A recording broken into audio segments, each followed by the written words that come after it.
Be a part of the show by calling 915-544-KTSM, 915-544-5876, or comment online on our stream at facebook.com/Talk El Paso. It's 4 p.m. Mountain Time, and that means it's time to talk El Paso with Andrew J. Polk. Thank you all so very much for joining us here for Talk El Paso, airing live on News Radio 690 KTSM. I am your host, Andrew J. Polk.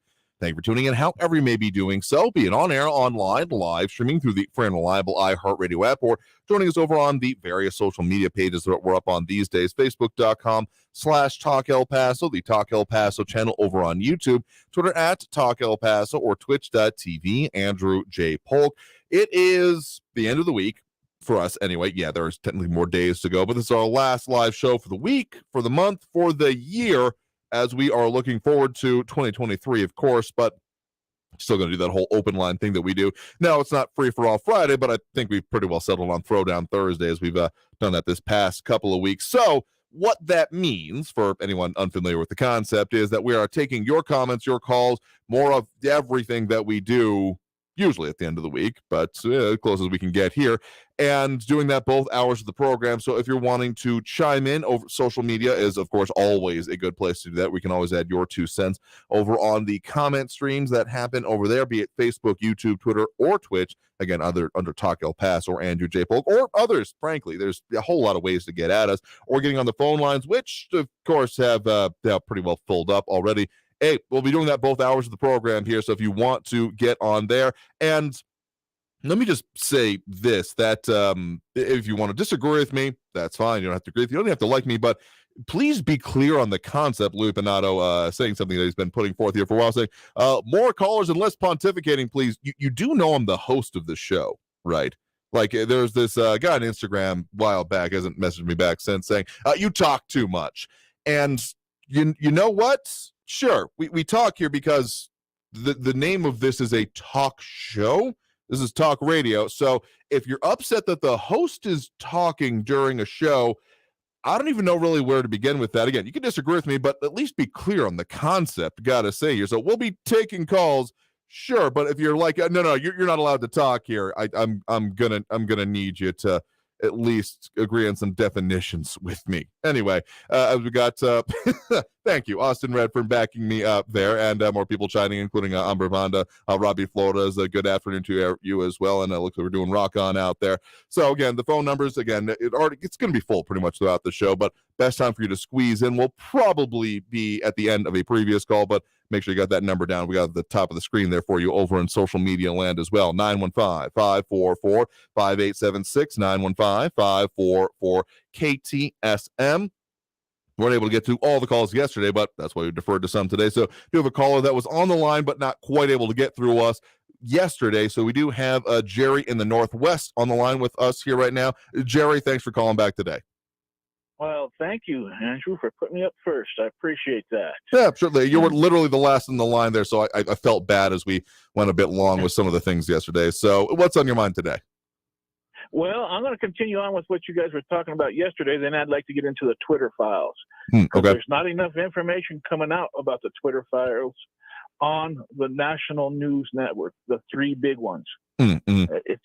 It's only being carried by the conservative stations, which I find very, very strange. Okay, but anyway, yesterday you all were talking about Ukraine and the border.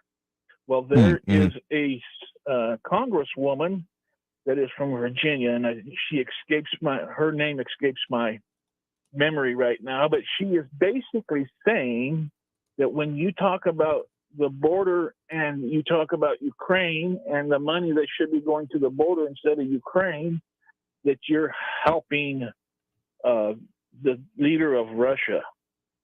So you're helping their outlook or their narrative. So you're supporting Putin, basically. Now, I find that really strange because every time we say something, just like when we say that the border is not secure, that we're helping the narco-terrorists and the drug dealers in Mexico. The left is claiming that, and that is just, beyond stupid. I haven't heard those specific statements you're referring to there, but let's just say it raises an eyebrow or two for me as well. Yeah. So basically, she was saying we're creating division just because we talk about it. You know, why we're giving so much money to Ukraine to secure their borders and other nations, but not giving the money to our own law enforcement agencies and states to do the same thing. Okay, and now on to Twitter files. Mm-hmm. It was discovered on this last release that there was a group in Baltimore that was part of the DOJ that was helping tell Twitter and other and then my brain's just not working right today.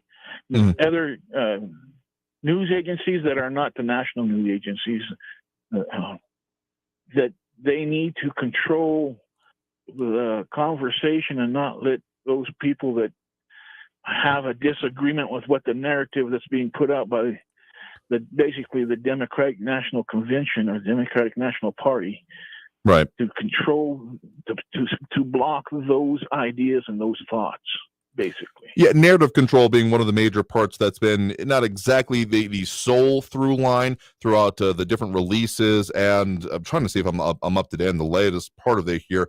Last I was aware, we were up to part 8. I'm wondering if I'm behind on that now that I'm trying to look at it here. But that has been one of the major through lines, yeah, because the idea of there being, requests for takedowns and those kind of things here. I mean, this is all information that's coming out, of course, after the Elon Musk takeover buyout of Twitter. Purchase, whatever the right phrase is of it here. So, and there's been supposedly inviting individuals to come in and look at part of it. So it's been an interesting review of what has been supposedly going on behind the curtain this whole time. And yeah, the narrative control has certainly been one of the major through lines that's been, again, to my reading, more or less consistent through all the parts of it so far anyway. Yes, and the deal is, the reason why it's wrong and it's against the law is because it's a government agency telling a news outlet or what you can consider a news outlet to stifle other people's thoughts and their free speech.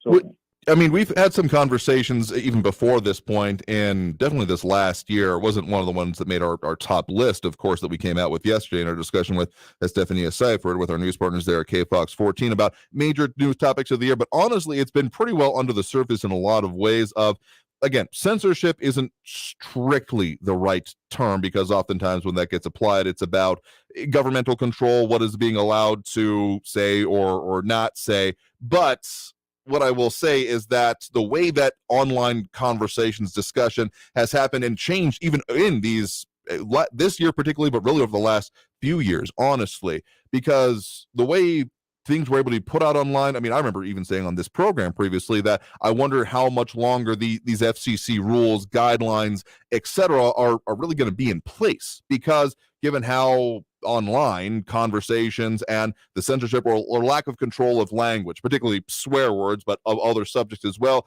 had been to that point kind of non-existent. And given the fact that there isn't exactly like these words are banned when it comes to FCC rules, but more of a you're not allowed to be shocking. But there's more like qualifying language than specific language, along like community standards, cannot be graphic descriptions of certain subjects, intimate acts, genitalia, etc. And that had kind of not been in place online, but some of the sea change. So even before the Twitter files, something that I had noticed is that it's not strictly banned, but it is pretty much, you get demonetized, de-algorithmed, for lack of a better term, and becoming that the message doesn't get out as much. So I've noticed words like death, kill, or even wine, or references to alcohol in general being self-censored, because people have noticed, as they just try to navigate the algorithm, end up being not able to actually get the message out. So that's been a trend, more or less obviously, if not explicitly, over the last, again, few years. And so that's why these Twitter files are of interest in the way that it may be happening kind of on the back end. Yeah, it's more depth than that, though, No, Andrew, sure, yeah. because they're stopping people from saying things like Hunter Biden, mm-hmm. okay, or laptop, or the gun that he bought, and bought illegally because he was a drug user when he bought it, and he broke the law doing that. So, I'm concerned about it because our major law enforcement agency is stunning or stampering free speech. Mm-hmm. And they're doing it through electronic means with, companies like Twitter or Google or Facebook and such like that. They're telling them, and they're paying money to them companies to say, don't allow certain phrases to come out. Like Hunter Biden files or his laptop was Russian collusion when it was not Russian collusion story. They're stampering free speech, and that concerns me way much. And it should concern you and every news reporter out there. I mean, anytime we start getting into the territory of things are maybe allowed to be said, but no one's actually going to hear it, that kind of thing. So again, not censorship in the strictest definition of the term, but I would kind of call it de facto censorship, because if no one hears it, is it really still free speech at that point here? And yeah, again, not strictly speaking, the government implementing it, even if they're involved, like I'm granting you that point of this argument at the moment, but the idea of it being like, well, they're private platforms, that whole argument that's come up, that seems to have kind of fallen by the wayside, at least from many of the ways I'm seeing this online. The idea that, well, they're private companies, they can do what they want, because frankly, the implications of a company that probably controls more of the avenues of speech and the way it actually gets out in the modern way, saying that, well, they can do whatever they want. And you'd be hard pressed to find any organization, even governmental, in the pre-internet past, let's just put it that way. So I don't know when you want to count the beginning of the internet, 1990s, 80s, 70s, whatever, any point before that, be hard pressed to find any kind of singular entity, governmental or not, that had that level of control of what was actually being said and able to be put forth within the public sphere of the way that we inhabit it now. So it definitely does have a level of concern, even if you just want to get to the idea of, again, the suppositions that are being put forth when it comes to the FBI of being not so much an enforcement agency as a control agency in that way, not responding to an interdicting crime, but controlling what can be said in the kind of non-crime ways. Yeah, there's certainly level of concerns that I think anyone hearing about that possibility should be concerned about. I mean, if someone is saying that, oh, well, I like what they're doing, therefore I think it's fine. Well, what if they start doing things that you don't like doing, or saying that, well, you're not allowed to say these things without being quashed online? That's why if there's ever a tool in this political realm or any other realm that you like when it's on your side, but you would hate if someone that you don't like or don't agree with politically controls it, maybe just slight suggestion there, maybe it shouldn't exist. Well, I don't know about that, but I do know that before the internet, they did have a thing called Operation Mockingbird, which was controlled by the FBI and the CIA. And they did, tell places like the New York Times and the Washington Post what they could and could not print. I mean, there were different levels of, I'm not going to call it collusion, but interactivity, for lack of a better term, that happened between like government and, major publishing outlets for years. And the best way, the kind of reading and interpretation I've been given of that particular history, because this is certainly before my time, is that kind of really started on the national anyway, falling apart, and it no longer being said, well, the government says this, therefore it's effectively true. Because, if you want to go back to even say like the FDR administration, the way they would just say, nope, we're not even taking that question, you're kicked out of the room kind of things. There's documented examples of that, but it was really, I want to say, the Pentagon Papers that saw that kind of real breakdown between just because the government says it, I don't think we can just take that. We have to have further verification. At the very least, a maybe softened application of the whole trust but verify concept, but also much more maybe we can't even begin to trust this information. That's at least one inflection point among many others, I'm sure, that could be pinpointed. Yeah, well, I do hope, and I want to put this out there, that the new Congress for the House of Representatives investigates this thoroughly. And we're going to receive a lot of people that are going to try to say this is all made up and it's all hearsay and all that stuff, when it's not. They did stifle people's free speech through Twitter. The FBI did. They even had a command post in San Francisco that would contact Twitter and Google and Facebook every day. They had conferences on it. So just like a business would have a conference, or a military would have a daily conference, call-in conference. Well, I'm going to let you go, Andrew. Well, sure thing. I've said my piece. Thank Absolutely. You, well, thank you very much. Day. You too as well. Thank you very much for the point in the call, and have a happy new year there as well. You too, sir. Bye-bye. All right. And with that, we're going to go ahead and take that next break right now as well. So, again, that number to call if you want to get on the line, 915-544-5876, 915-544-KTSM. Getting back to those phone lines. And, again, maybe you're getting in depth again. So sue me. I like talking about certain things. And we'll certainly get in depth on them as much as we can. But, again, coming back out of this break, more Talk El Paso here on News Radio 690 KTSM. Stay tuned.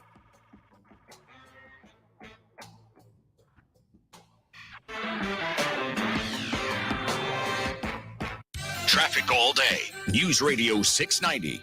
I-10 eastbound slowing down a little bit. Trans Mountain to Mesa Street with 4-minute delays. I-10 eastbound at Yarborough, a semi is blocking the right shoulder. On the 10 westbound, it's slow with 5-minute delays from Sunland Park to Thorne. Montana Avenue is slow eastbound Geronimo out to Zaragoza with 8-minute delays. And an injury accident, Alameda Avenue, east of Delta at George Orr. Carrie Edwards, El Paso traffic. This report is sponsored by the Crohn's and Colitis Foundation. The Crohn's and Colitis Foundation has been at the forefront of inflammatory bowel disease research and care for over 50 years. Learn more about research, education, and support at Crohn'sColitisFoundation.org.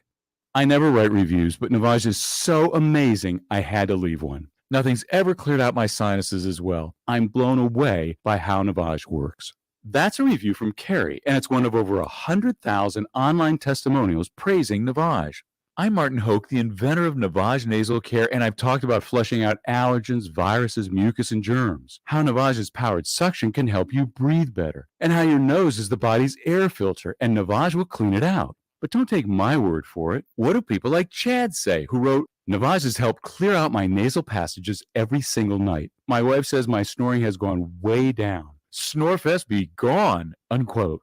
Navage is the all-natural solution trusted by over 3 million customers to help you breathe better, sleep deeper, snore less, and stay healthier without drugs. Navage is available at Walmart, Walgreens, CVS, Rite Aid, Bed Bath, Target, and online. Navage, N-A-V-A-G-E. Clean nose, healthy life.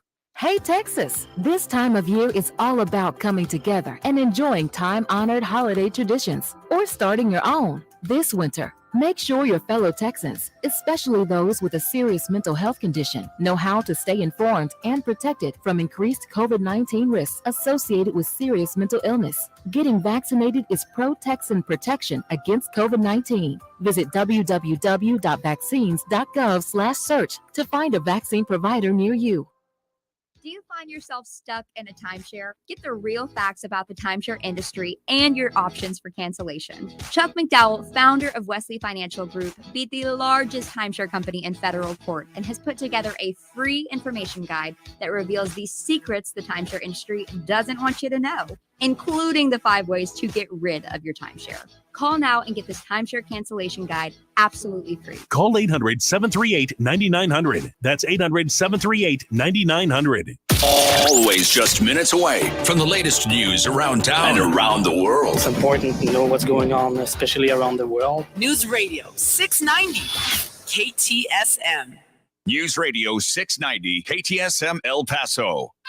Live from the KTSM AM 690 studios, it's Talk El Paso with Andrew J. Polk. To be a part of the show, follow on Facebook at facebook.com/Talk El Paso. Now here's your host, Andrew J. Polk. Thank you all so very much for joining us here for Talk El Paso, airing live on News Radio 690 KTSM. I'm your host, Andrew J. Polk. Thank you for tuning in, however you may be doing so, be it on air, online, live streaming through the free and reliable iHeartRadio app, or joining us over on the various social media pages, Facebook, YouTube, Twitter, and Twitch, either under Talk El Paso or Andrew J. Polk. A lot of people tuning in, chiming in over there, including RJ, Flaco Jimenez, Ida Beza Gardner, Louis Pinado, Flatty915 over on the YouTube there. Interesting name, but Richard Lewis, Ambrabana, Austin Redfern, Robbie Flores, and dropping those likes and reacting, including Jerry Hart, Monica Cervantes as well, including some other. I think I got all the names there so far. And I guess if you want to chime in and add your sense, we put a couple of the comments up so far, including the concept of RJ saying, Talk El Paso where you talk. what a concept. That's pretty much a good encapsulation of my thoughts there. And Richard Lewis saying that, I talk too much, but I still listen. LOL. Okay, I'll take that. I mean, again, you don't have to agree with me or even like me, but as long as we're here to talk about the things affecting us in the borderland and beyond, it is, of course, the end of the week, end of the month, end of the year. So, taking it one last time around the bend as we definitely get into all the issues. Pressure to leave Valve for all those time periods as well. Hopefully we don't have any explosions going on with it, but let's just keep it conversational. I think we'll get through this. In any case, if you want to get on the line, still full up, but the number to get in, if you want to make sure to have that down, still 915-544-5876, 544-KTSM. Let's get on the line here. We do have Raul in the Northeast on the line with us here right now. Raul, thanks for joining us. Hey, Andrew. Well, I appreciate your show, and I rarely agree with Pendejo Peinado, but in this case, I do. We're not talking about you not talking. Obviously, you're going to talk. It's your show, but you talk less so callers can talk more, so you can have more callers in. You go on. You pontificate a lot, bro. We know you know a lot of stuff, and I guess you want to share it with everybody. I get it. Now I've been following the news coverage of the transcripts released by the January 6th Congressional Committee. And wow, tons of bad news for traitorous moron Trump. Allegations of a witness tampering now for a special counsel to look into. And I watched all the hearings, and they were riveting. As you know, Trump is running for president. So, talking about him is legitimate. We're within 2 years of this happening now. He'll never be president again. His presidency was a foobar. And he cannot bring the American people together. He's the most divisive president ever. He didn't win the popular vote either times, even with Putin's help. And then he went on to govern as if he had a mandate, reversing everything that Obama had done, starting out with trying to do Obamacare, repeal and replace Obamacare. He couldn't get that done. Now, Speaker Pelosi and the Democratic Congress, their Christmas present to the American people, to Donald Trump, and to the special counsel Smith was the release of this 845-page January 6th report full of evidence of Trump's crimes. And, the committee interviewed almost 1,200 former Trump White House staffers and officials, 100% Republicans, hired by Trump and his people. And the committee amassed over 1 million documents, emails, text messages, tweets, all of which have been turned over to the Department of Justice and Special Counsel Smith and federal grand juries that are hearing the evidence as we speak. These hearings were professionally produced and presented. The committee brought on a veteran TV executive, some guy named James Goldstone, who was the former president of ABC News, to produce the hearings as if they were a docudrama or a must-watch miniseries, but they were excellent. Thank you, Speaker Pelosi. Thank you, Democrats. This goes down in the history books, and Trump is reaping the bad karma that he sowed. He's finally come into a situation where he can't outspend the lawyers. It's an interesting analysis you're giving there of what might be coming up for it here. And of course, the January 6th hearings as they weren't really mounting to the investigation that I was hoping that would come out of for January 6th overall here. Of course, the criminal recommendations have been made, that being some of the major news coming out at the end of the year. And, well, I want to get to the point about your analysis of his next presidential chances. But before that, getting to this point would be more what I would have liked to have seen from the beginning, to be perfectly honest with you, it going to the criminal side of things if it were indeed justified to do so, because putting it through the ringer publicly first is, again, not usually how you see potential criminal investigations go, because what's the phrase that we often get around here locally anyway? We will not comment on a pending or ongoing investigation, because generally the way that these things seem to progress locally and even nationally is you don't want to allow information to come out that could be damaging or prevent further information coming out through the investigation. So if this has made you giddy, you like the production to you, good for you. But I do wonder if this is at all impacted then what might happen with the actual investigation into it. I mean, yeah, there's been lots of hearings and very much a narrative put forth by the January 6th committees, but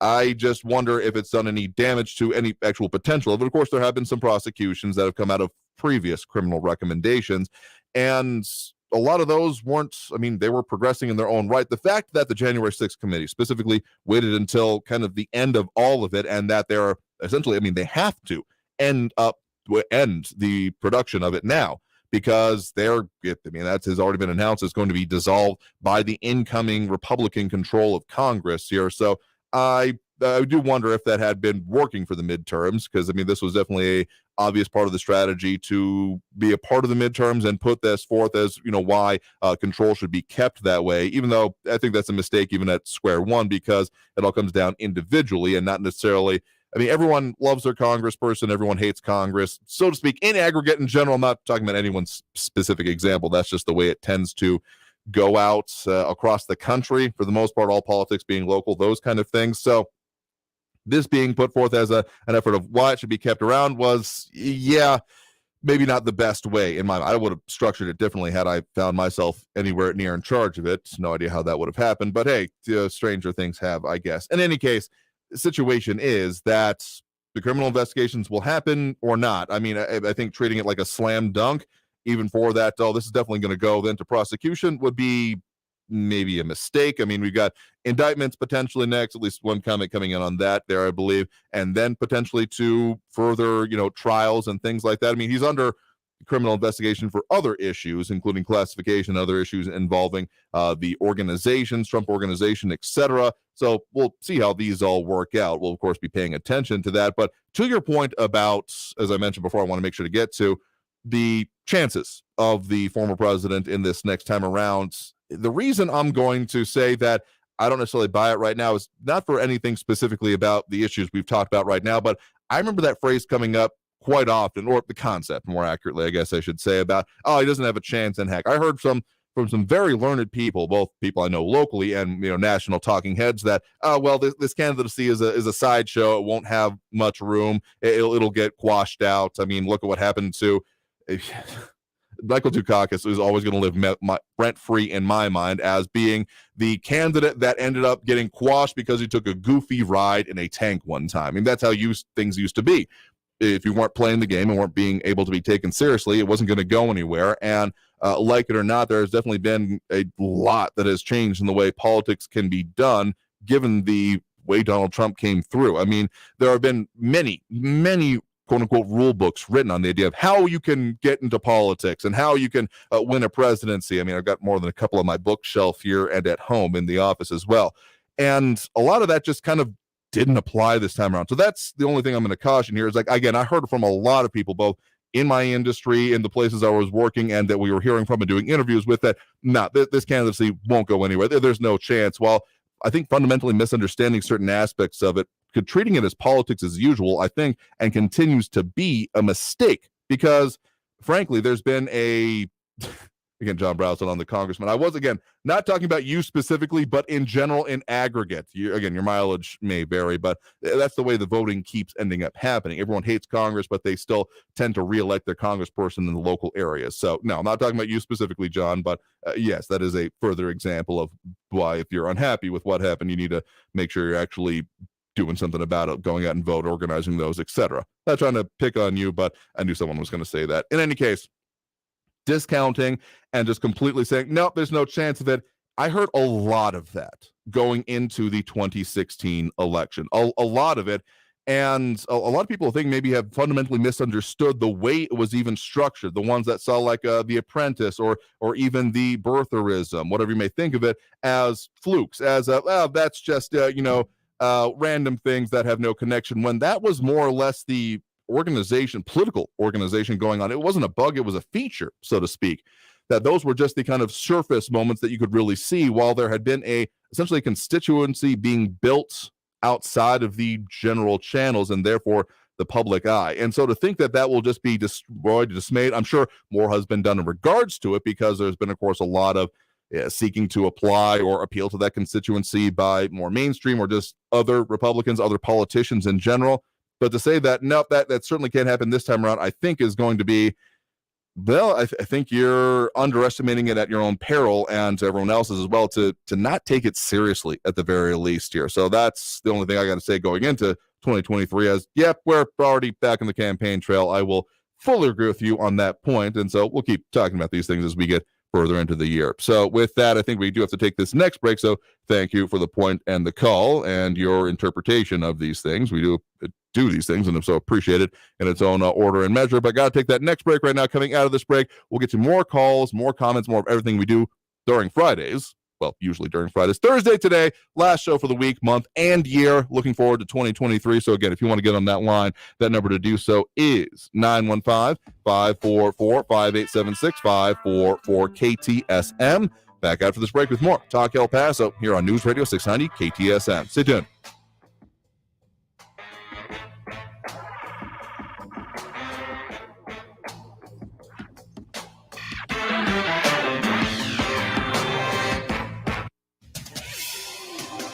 El Paso's News Radio 690 KTSM.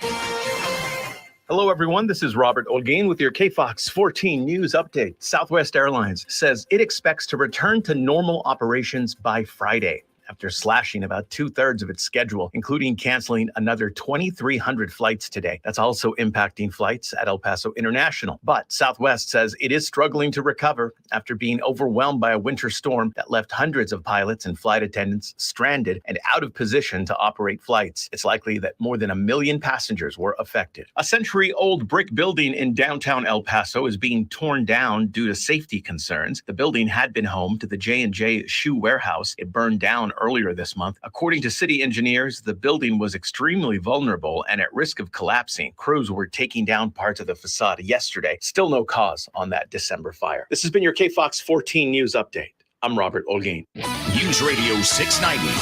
Traffic all day.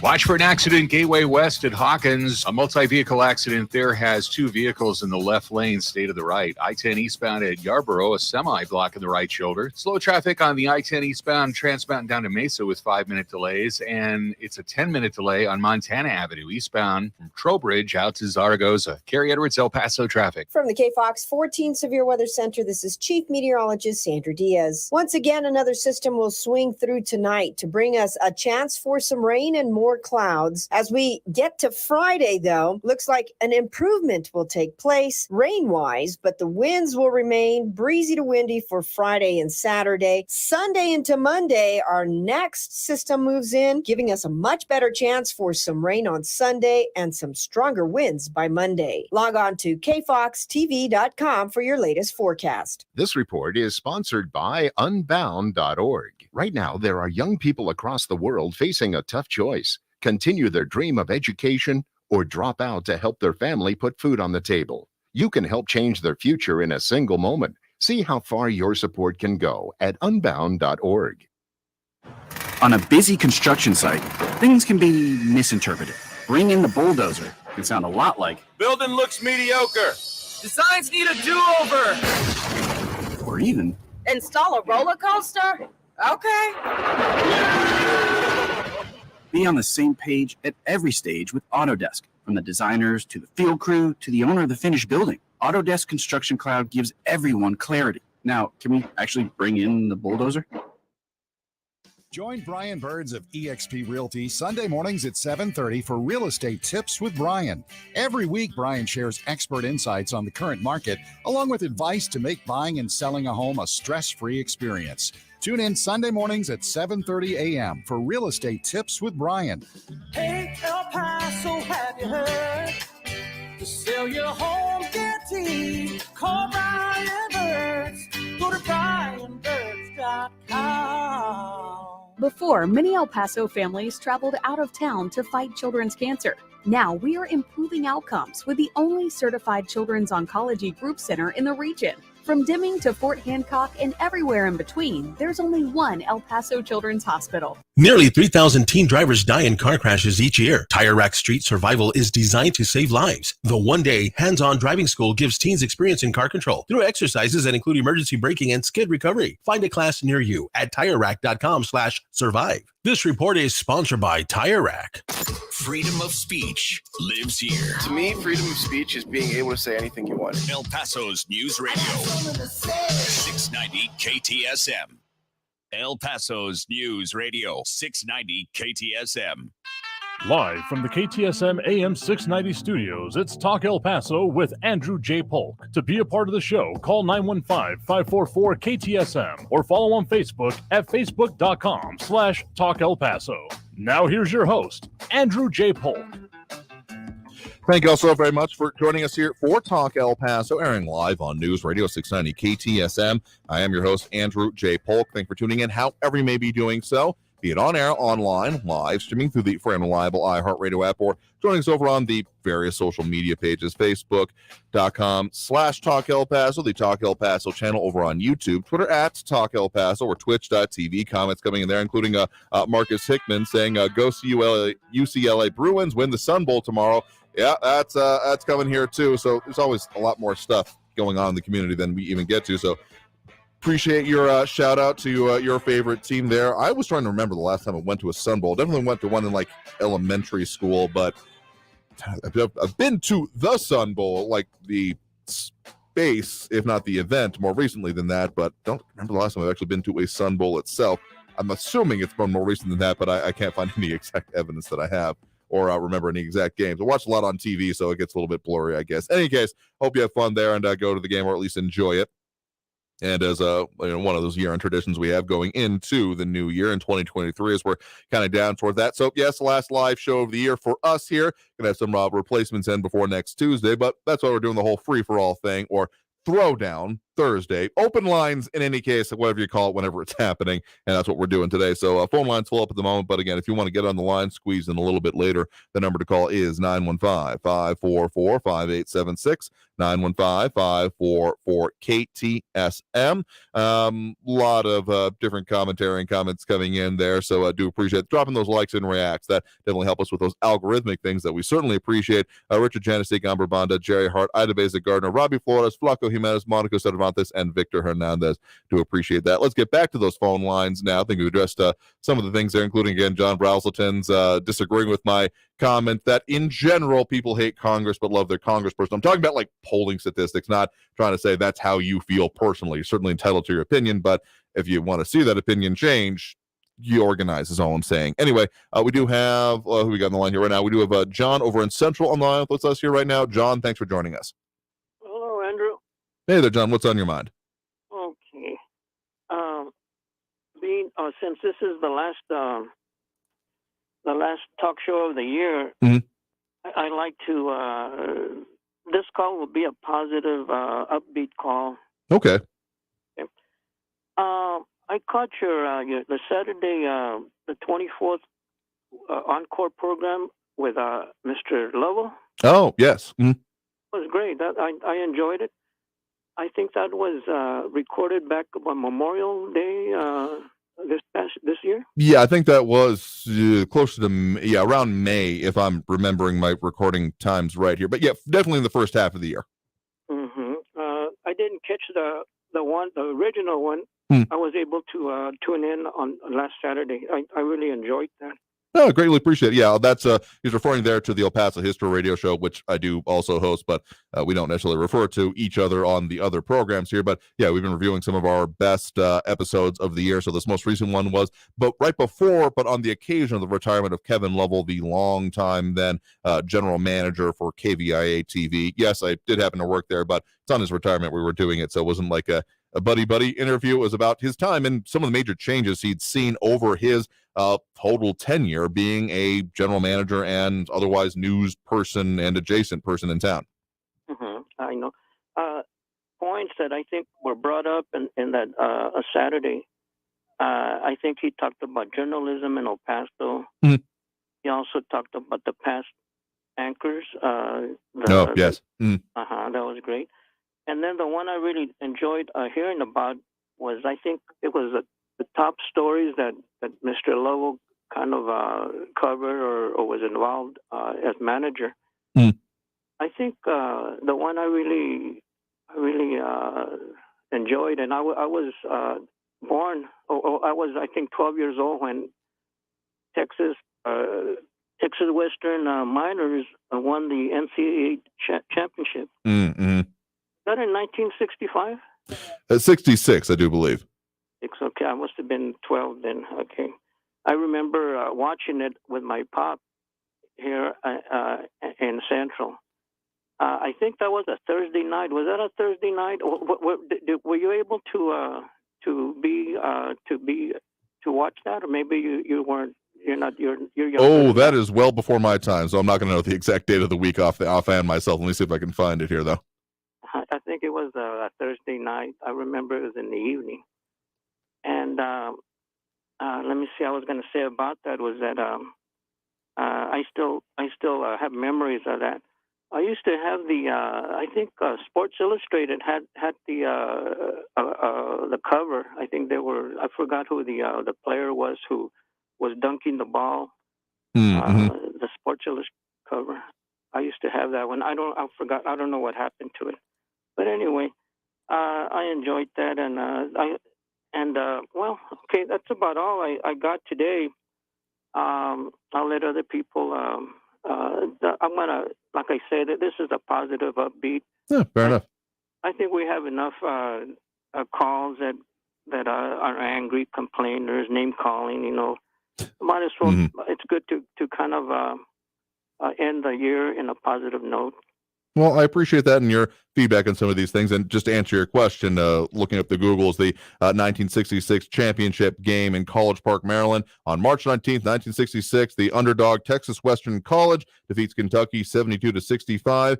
And that according to history.com. And so that date was a Saturday, March 19th, 1966. It was a Saturday. Okay.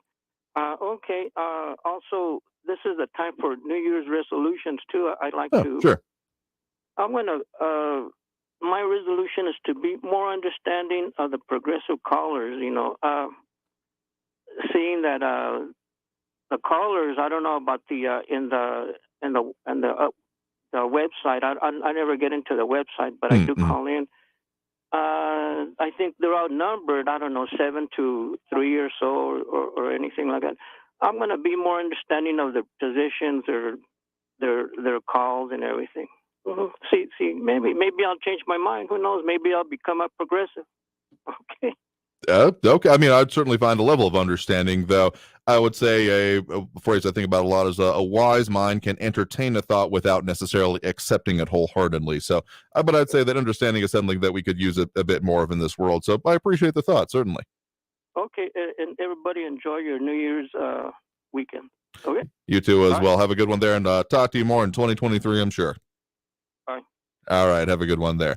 And tell you what, with that, I think we got time for one more quick call on here, though. I have to respond back to John Browson saying that I'm not a true citizen of El Paso if I don't go to the Sun Bowl. I have been to the Sun Bowl, but if you're only saying that, the 30, sometimes less than 30,000 people that go to the Sun Bowl are the only true citizens of El Paso, well, let's just say that'd probably be closer to our voting record than we'd like to admit. And yet I bet not all the people going to the Sun Bowl are actually voting either. Anyway, let's get to at least one more call before we hit that next break. We do have Eric on the east side with us right now. Eric, thanks for joining us. Jerry, he's a conspiracy theorist who didn't read the emails of the Twitter files. That's why the news isn't covering it. The emails don't prove what the people who shared them say, and then the right-wing con artists on conservative media spin to all these fanciful narratives about free speech. And I wanted to point out that you blatantly lied to Raul. These committees happen, these investigations, they happen in public all the time, like the Benghazi ones where Hillary Clinton spoke. I know you're paid to denigrate these hearings, like all those at KFOX and conservative talk radio in general. And I wanted to point out that the Oath Keepers, they were honoring their oaths, in their minds. They were blindly taking the word of Trump over his election fraud lies and those in conservative media, and they decided to commit terrorism, blindly believing the the narratives pushed about Trump's election fraud lies. And like on January 6th, I was heartbroken, and I pay attention to right-wing disinformation closely. So I watched Fox News all January 6th to see how each and every single one of those con artists spun it. And every single one of them was like, well, you got to look at why they did it. They themselves were promoting these election fraud lies all the way up before the election, and then you guys are still doing it. Okay, if you're calling me out here specifically, I want to make sure I'm getting right here because we're jumping around a whole lot of places here. What specifically do you think you said lied? But I'm going to give you a little bit of benefit of the doubt here. What do you think I'm incorrect on in my analysis of the January 6th committee and what has come out of it specifically? Specifically, you said Adam Kinzinger and Elizabeth Cheney is part of some Democratic plot for When the hell did I say that? Democrats can keep the House. That's just preposterous. Okay, I think you're conflating things that have been said on other things besides this program with what's been said on this program. Let me clear some things up for you.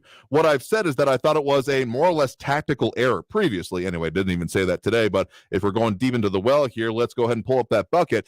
What I said is that I think it was frankly a tactical error by Republicans to not have there was the very notable kerfuffle between Liz Cheney and major congressional leadership when it comes to Republicans, when it came to the whole lead up to the committees, that not having their own, the one's kind of an agreement with the RNC and the major Republican caucus still sitting on that committee because they just essentially, they didn't have any hand in the narrative. So I called it a tactical error, but I also thought in the lead up to it that there was a little bit of a kind of hanging election chances on this, that describing this as there why you should kind of then still vote for us. I mean, why else put so much into not necessarily the actual fact-finding part of it, but into the presentation? I mean, as it was brought up earlier, the hiring of a producer, those kind of things here. So are you saying that I'm incorrect in those, or what issue do you have with those specific points?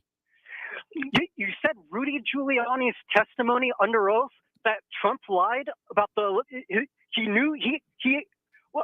Barr, the Attorney General, two of Trump's campaign managers, Kellyanne Conway, all testified under oath that Trump investigated all of his election fraud lies, found out they were all false, and still decided to tell them anyway. And then you tell one of your callers yesterday that they're justified in blindly ignoring the court rulings?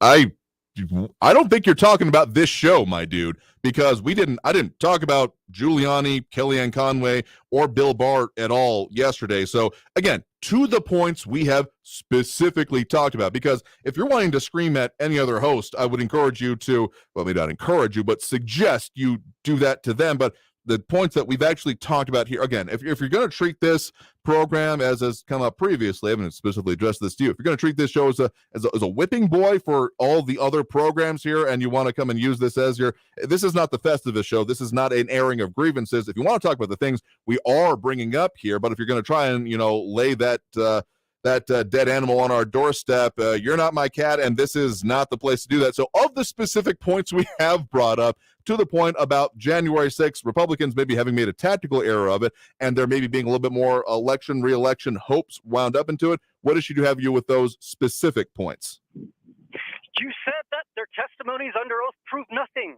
when in fact they proved that Trump and everyone in right-wing media spread election fraud lies, and now they're covering it up and lying about the investigation for money.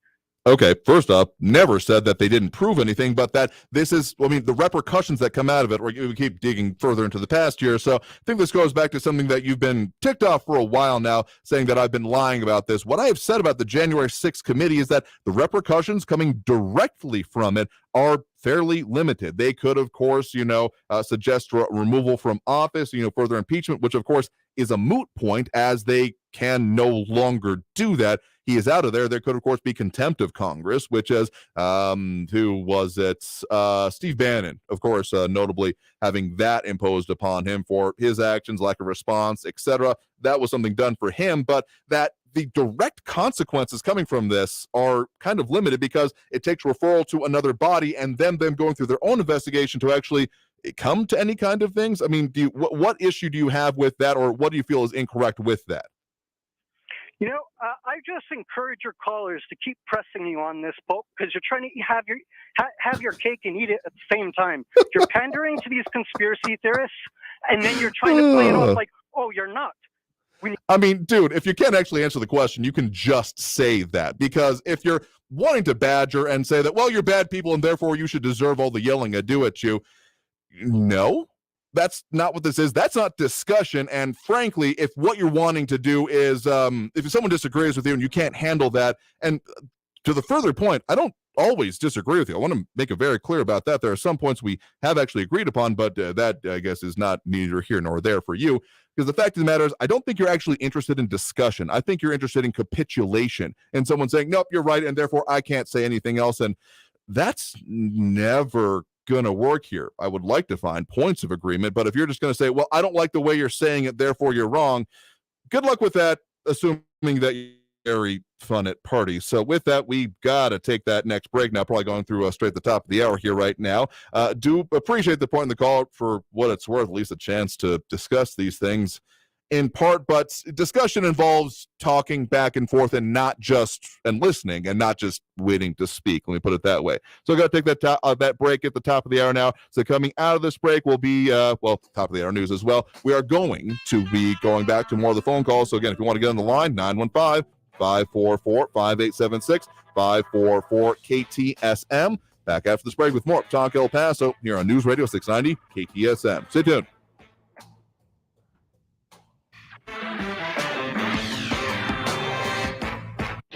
Traffic all day.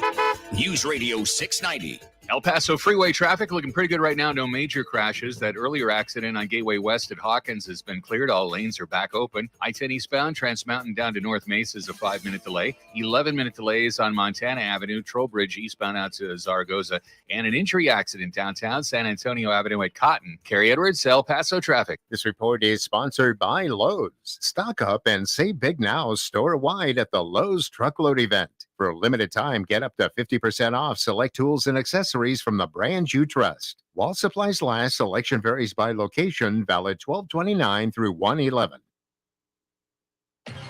Over 1,300 NFL players drafted, 128 first-round draft picks, 3 Heisman winners, 1 bowl game. The Tony the Tiger Sun Bowl. Don't miss who's next at the 89th annual Tony the Tiger Sun Bowl, high noon, Friday, December 30th. The Pitt Panthers, the 18th ranked UCLA Bruins, the Tony the Tiger Sun Bowl. Who's the next champion of El Paso's greatest game? Get your tickets now at sunbowl.org or call 915-533-4416. The El Paso Community Foundation supports the causes you feel passionate about here in the borderland, whether it's education, social services, arts and culture, the environment, health, or economic development. The El Paso Community Foundation has been promoting philanthropy and progress in our hometown region for more than 45 years. Make your mark with us. Start a fund today. For good, for El Paso, forever. Learn more at epcf.org. That's epcf.org.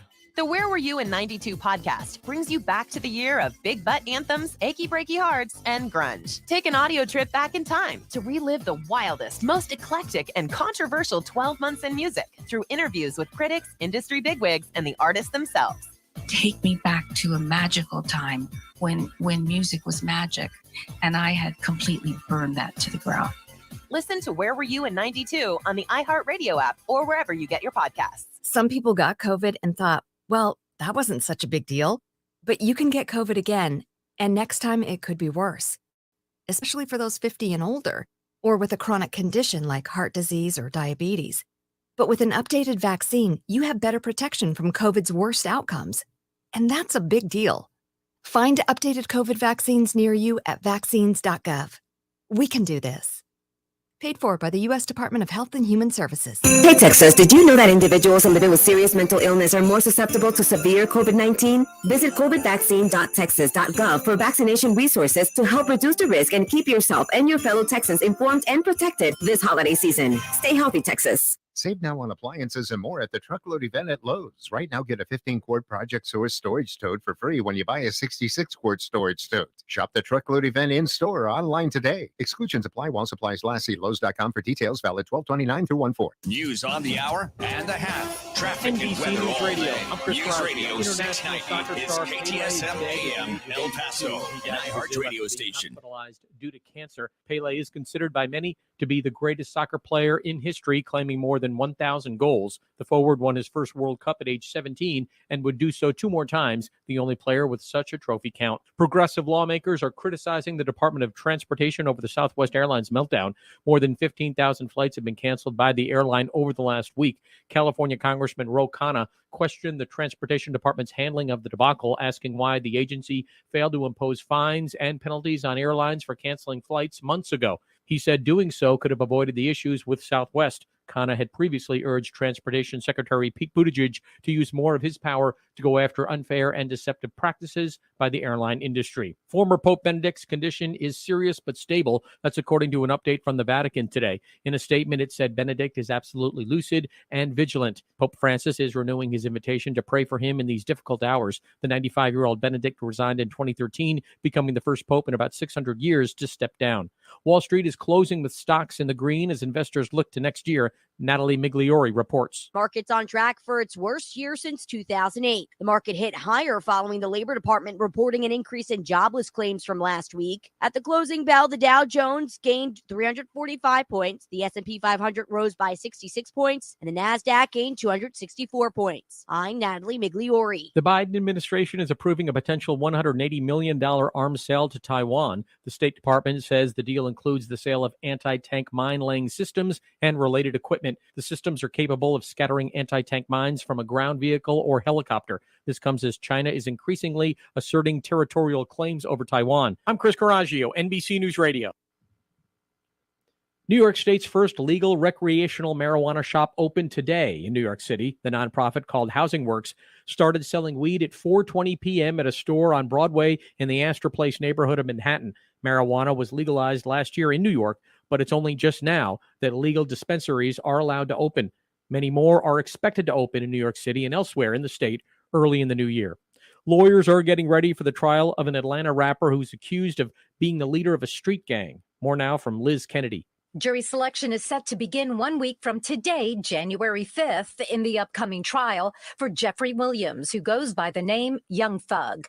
11 Alive reports a lieutenant from Fulton County DA Fonnie Willis's office appeared virtually in court this week and answered questions about information she collected on Young Thug's gang activity. I've been able to obtain information on members, leadership, the way that they operate, crimes that they have committed, rivalries that they have, alliances that they have, ongoing issues that they have within the community, and things of that nature. The 31-year-old rapper is facing RICO charges in Fulton County for his alleged role as the head of the street gang known as Young Slime Life, or YSL. I'm Liz Kennedy. Another star is born on TikTok after a California boy steals the show at a second grade school Christmas show.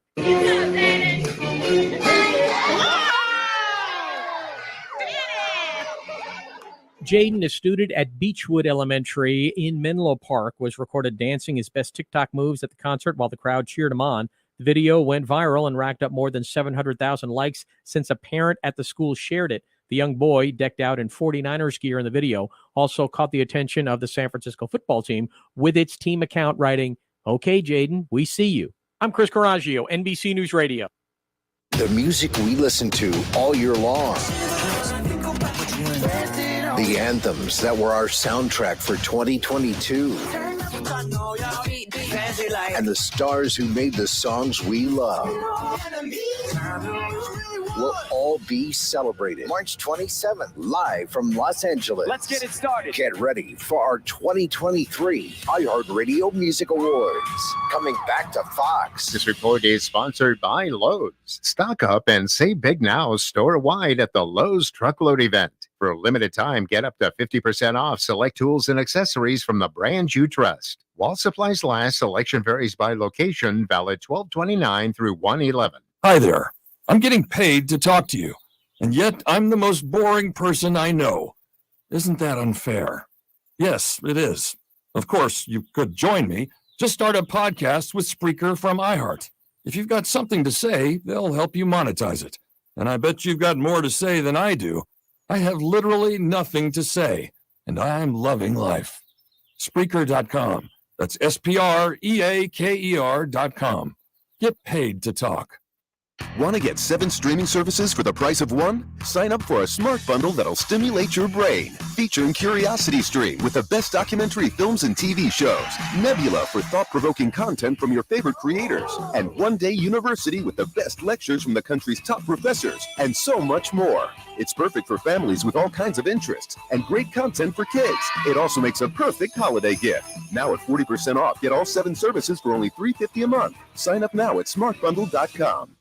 Mario Cordy Lopez here with a fresh breath tip for the holidays. We all love the parties, friends and family, but up close moments can be awkward. Yeah, they can. Smart Mouth mouthwash gives you 24 hours of fresh breath confidence with just 2 rinses a day. Smart Mouth is clinically proven to eliminate and prevent bad breath all day, and rinsing at night even stops morning breath. Wow.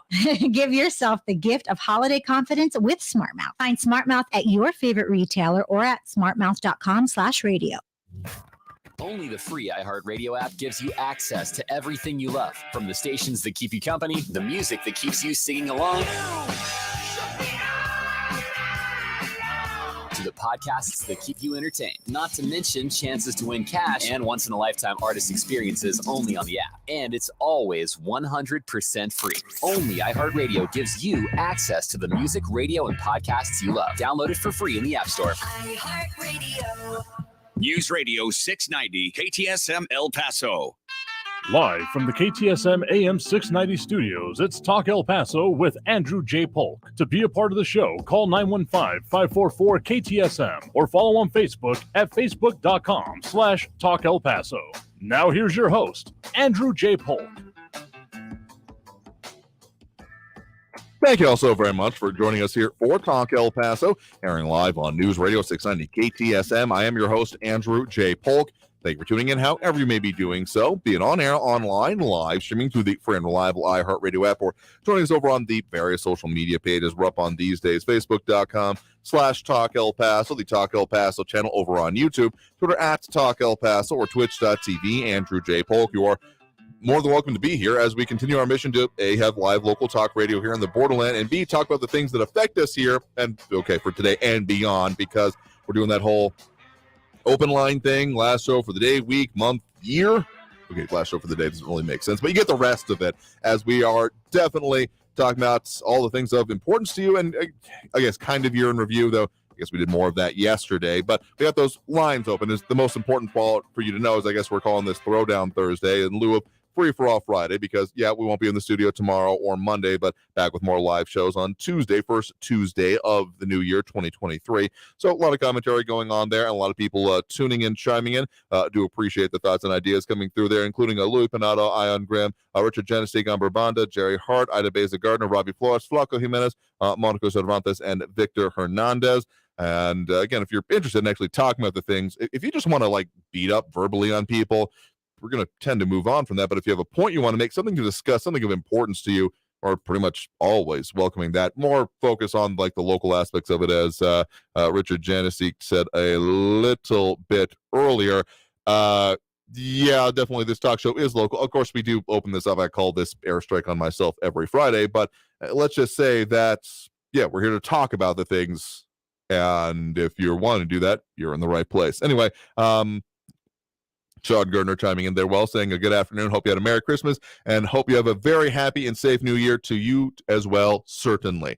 So just again, the programming reminders out of the studio tomorrow and Monday, and then back at it on Tuesday. So hope we have a good one as well. We'll definitely be back. Don't worry. Not taking any Southwest flight anytime soon, though. I've heard they're doing a little bit better on that, but not going out of town for sure for the New Year's. Anyway, let's go back to those phone lines now. The number to call, full up. Pretty much going to be full up through the end of the hour, I am positive, but you can squeeze in at the end of calls. Best way to do it in my mind is 915-544-5876, 915-544-KTSM. We do have Andrew on the west side here with us right now. Andrew, thanks for joining us. Yes, thank you, Andrew, and Happy New Year to you and everyone in El Paso. Yeah, appreciate that to you as well. What's on your mind? Yes, with regard to what Jerry was talking about and the FBI and Twitter. Oh, well, sure. let me clarify something, and I agree with what Jerry was saying, but the government cannot do indirectly what it can't do directly. Yes. Yeah, just because they're doing it through a proxy doesn't mean that it suddenly becomes fine or okay, basically.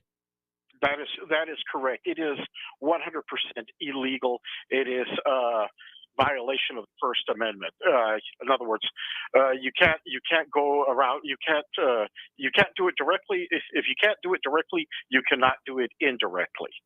I mean, then we get into the gray areas that often is the fodder of, like national security television shows. I started randomly watching, what was it, the Blacklist randomly kept being referred to me. So, I mean, there's some kind of like implications of that there. So it's great fodder for fiction, but yeah, in reality, the kind of way I feel about it, and I think it sounds like you're in agreement there, is that if the principles don't apply all the time, are they really principles kind of thing? Well, yes. If you don't agree with somebody speaking, that does not, or what they have to say, that does not give the government the right to silence that individual, whether it's a wild hair story or not. It's an opinion. It's an opinion. Like our discussion on this show, it's an opinion. Yep, absolutely. I mean, we do have things that we talk about of factual information, which we make sure to look up, such as, what the numbers are in the situations we're seeing on the streets involving border security, immigration, and those kind of things. But there's a lot of, this is a talk show. We definitely get into opinions and statements and people's evaluations of them, which is, a different level. Absolutely. Yes, and thank you for that transition. I had the opportunity to be downtown today, going down Father Ram, and I'll tell you, this is no lie, I was at a snail's crawl because the people that are there are walking right down the middle of the street as if it were the Santa Monica Boardwalk. I haven't been down to the Segundo Barrio area. It sounds like you're talking about south of Paisano and that area, and I've seen a lot of pictures, particularly from our news partners over at KFOX 14, of the area around Sacred Heart Church, in which there are one of the many organizations such as that been actually putting out some coffee during the day, as well as I believe some kind of other sheltering and services during the night. So there have been certain congregation points and things like that I'm aware of, but no, I hadn't seen actually what's going on in the streets like you're describing. Well, yeah, it's a kerfuffle. It looks like it's a boardwalk. One of the things I have not seen in that area, I've seen them over by Chihuahuita, are the Porta-John facilities. But this is opening itself up to a big humanitarian crisis because, like I said, these people, how do you remain sanitary if you can't bathe? How do you remain healthy if you can't be sanitary? I mean, those are two big conditions, and I mean, usually the answer that has been seen, or at least for hand washing purposes, that I guess could be purpose for washcloth type bathing. I'm not going to try to get into logistics of it here, but has been like those, foot pump hand washing stations that often get put out for at festivals or street fairs in El Paso. But given the freezing temperatures that we have been encountering, I don't think we're there immediately this night. But I mean, it's winter. We've been getting into that, so those may not be as possible. I mean, really, the situation is that the reason that we're seeing such a strain on local resources, besides, of course, the amount here, is that the usual focus on what local nonprofit community groups and even governmental efforts has been to essentially keep them moving. Like the resettlement and dealing with them in town has never really been the focus or the purpose, which is why during the Venezuelan situation we were seeing earlier in the year, when we were seeing a bunch of people from that point of origin, was particularly problematic because there was no place to go, so to speak. There weren't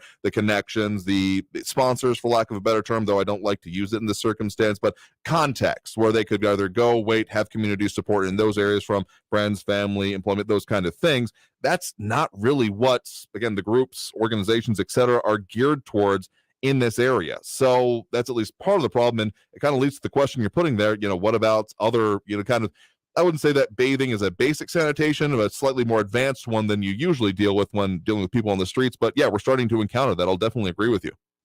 Yes. And another transition. You mentioned Venezuelans.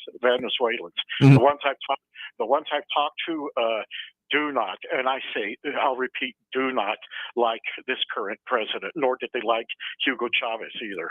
I mean, yeah, if you want to look at a real case study in messed up government issues and relations, I mean, Venezuela should objectively be one of the richest nations, has some of the most oil wealth, which is still very valuable at this point in time. And yeah, I actually knew someone, worked with someone, believe it or not, when I was in D.C. that came over from Venezuela and very, very, very, very much was not a Hugo Chavez fan. There are certain phrases that he liked to utter that I super can't reiterate on the radio. Let me just put it that way. And so that he was wanting to go back. I kind of wonder about him sometimes. I lost contact with him. That was more than it was coming up on 13 years ago.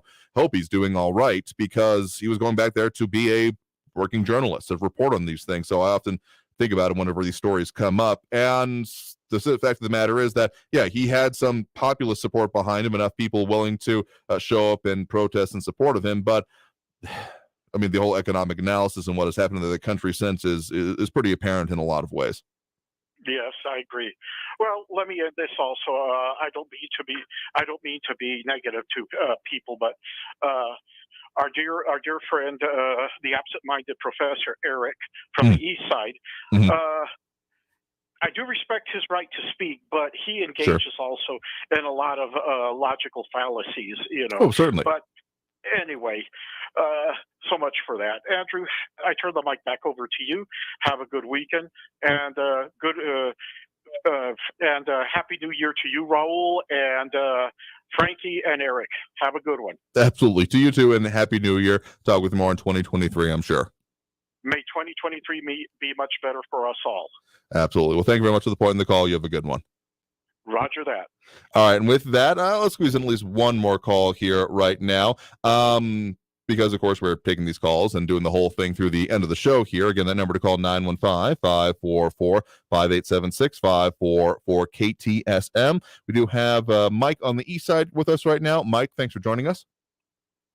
Well, hello there, Eric, and Happy New Year to you and to all of our erstwhile listeners. Mm-hmm. Sure thing. What's on your mind? I was just going to say, I'm sure all of us heard the previous rant and discourse of Eric. And I guess it brings to mind two very important things, both positive and negative. The positive part of it is that we get to actually get insight into how a person whose circular logic continues to evade any kind of understanding. Mm-hmm. But the good side is we get to see that, and if anybody ever accuses you of not being even-handed, I would say that you are highly, highly tolerant of listening to those views and rants and name calls. Mm-hmm. Okay, to the negative side, unfortunately, it gives us an insight into what a very poor product our public education system is putting out these days.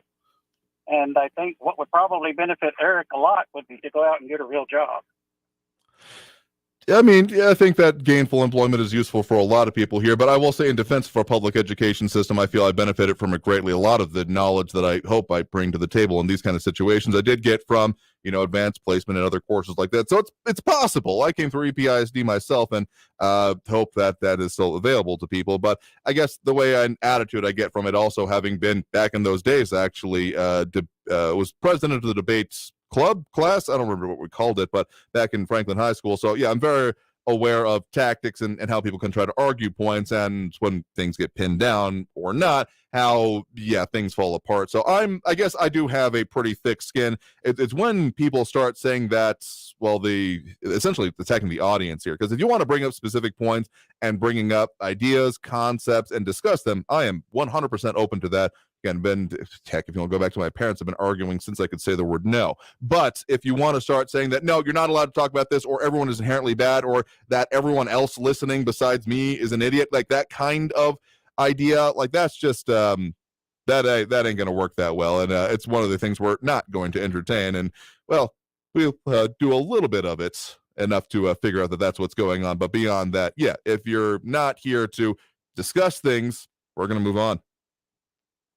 Yeah, I agree. And when I hear Eric or Raul, to a certain degree, do their rants that basically just clues me into the fact that they read the headline, but they never read the entire article. So the details tend to evade their logic.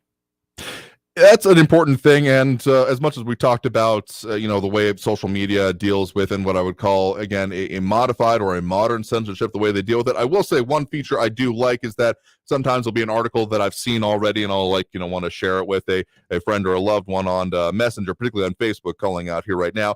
And there has been a feature I've noticed where it'll be, hey, you are sharing this article without having actually opened it. Are you sure that's a good idea? And if there's one feature that I've liked recently, I will agree with that one, certainly, because, reading more than just the headline is a very important thing.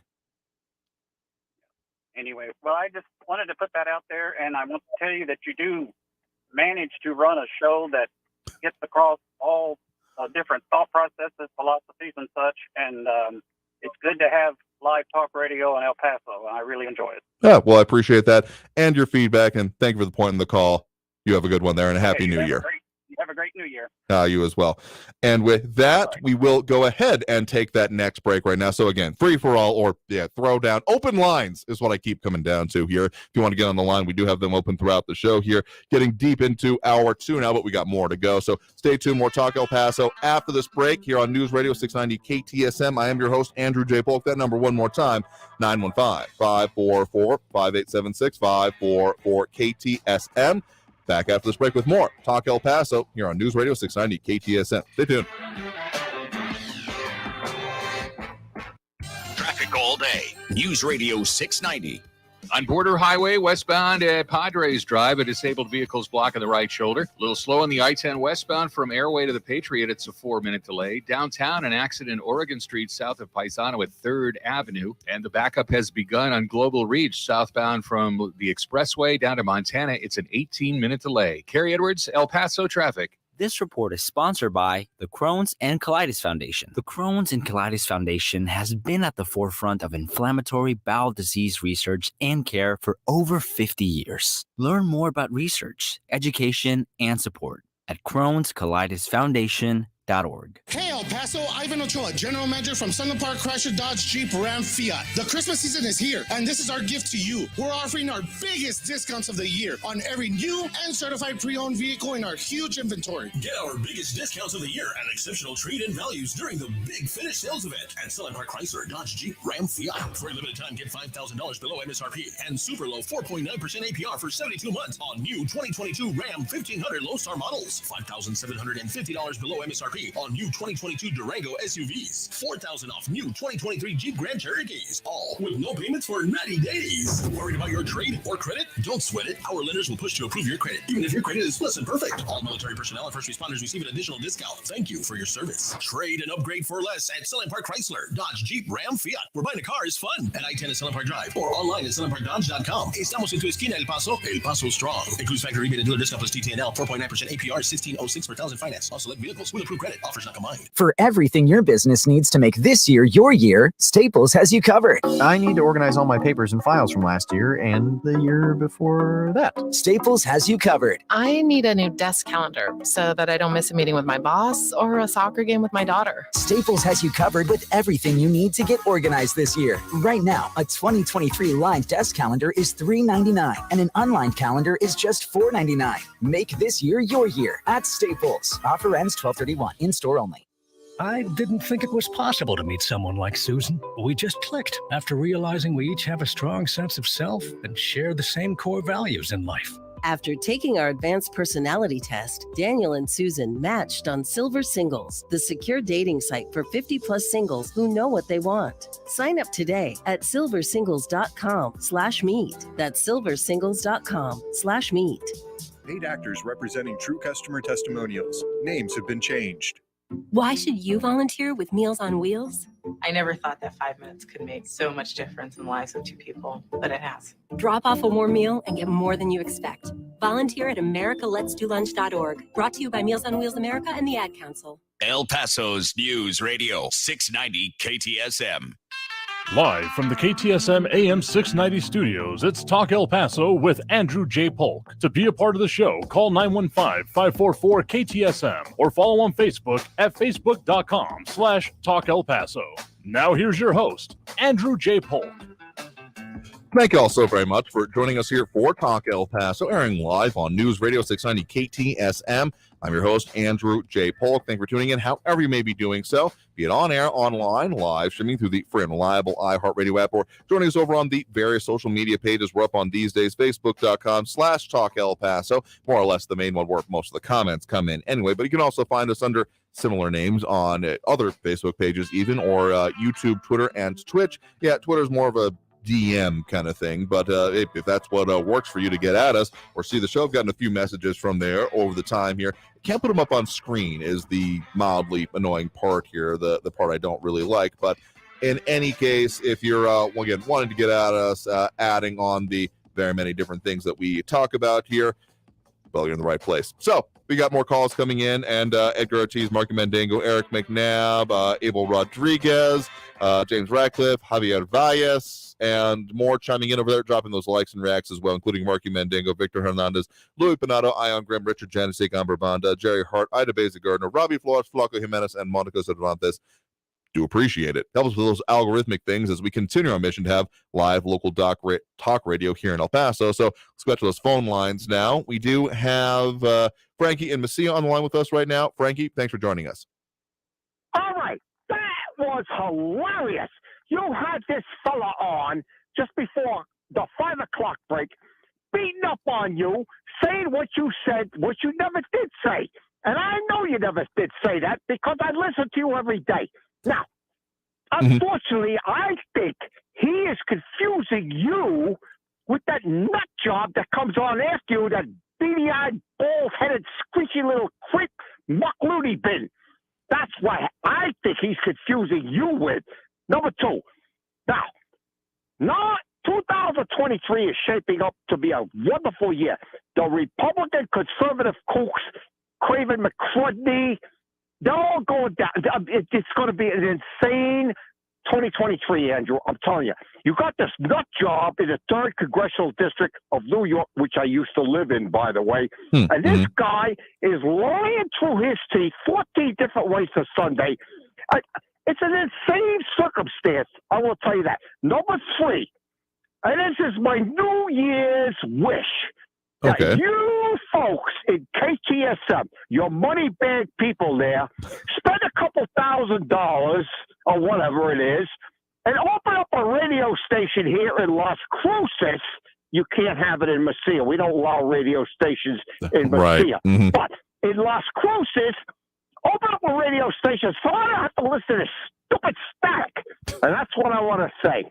Well, looking at one of the Moneybags adjacent people here, looking at me and giving various hand signs, let me just say, I'm sure we'll look into that, but I also just have to recommend the iHeartRadio app. I know it's not the best option for everyone, but you can definitely get us as long as you've got internet. You can get us around the world here. I will say that much, but I'm hoping we'll be able to do more with radio. I don't know if we'll be able to get any kind of broadcast towers up in New Mexico. Cross state lines, media licensing ends up, or rebroadcasting ends up being a complicated subject, but I appreciate the thought and the idea here. But I mean, it'll probably get better as we get into the new year. I will definitely say that. Though some others reporting, including Monica Cervantes, saying 690 comes through fine in Las Cruces. So just saying maybe you need to put up one of those 1,000-foot antennas like our friends in Finland did. Well, again, like I'm saying, gee whiz, Andrew, you've already mentioned this.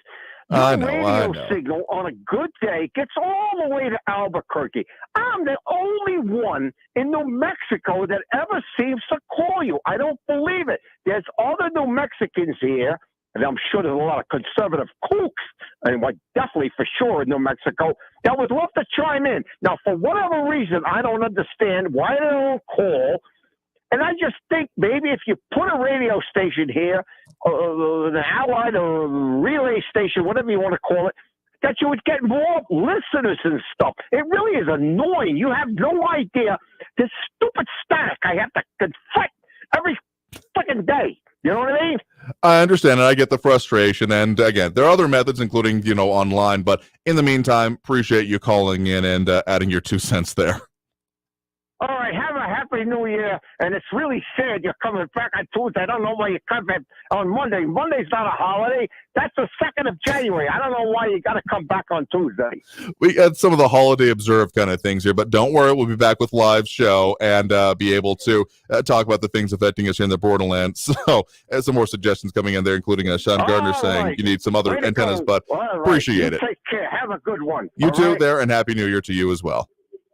All right. All right. And with that, I think let's do for that next break right now. Okay, the last bit of advice coming in from Sean Gardner there saying it needs a simple loop antenna that used to come with AM radio, simple solution. I mean, yeah, extending the antenna can be a very good idea. And again, the engineering and money people that are menacing me right now when we're talking about money, saying that, yes, that is the right idea.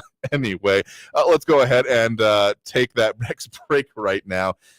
This is why I love Fridays. You never quite know what's going to come at you, including radio technical advice.